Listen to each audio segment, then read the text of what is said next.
তখন তারা বিয়ের উৎসবে মেতেছে। সাদিক কায়েম বিয়ে করে, হাসনাত বিয়ে করে, আব্দুল কাদের বিয়ে করে, হান্নান মাসুদ বিয়ে করে। কারণ কি? কারণ তারা 5ই আগস্টের মধ্য দিয়ে একটা বিয়ে উৎসবের সূচনা করেছে। তারা অনেকে বলেন গণ অভ্যুত্থান, আমি বলি না, এটা হচ্ছে বিয়ের উৎসব, বিয়ের আন্দোলন। এটা হচ্ছে নিজেদের রুটি রুজি জীবন জীবিকা গড়বার আন্দোলন।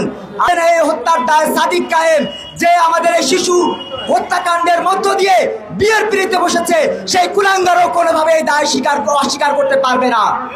প্রিয় বন্ধুরা আমার, জানেন যখন বাংলাদেশে সাধারণ মানুষের রুটি রুজি জীবন জীবিকা একের পর এক উষ্টাগত হচ্ছে, আমি আজকের এই আয়োজনের পক্ষ থেকে সকল নাগরিক সমাজের পক্ষ থেকে অনুরোধ জানাবো, আহ্বান জানাবো, আপনারা সবাই ঐক্যবদ্ধ হন এই কিলারদের বিরুদ্ধে।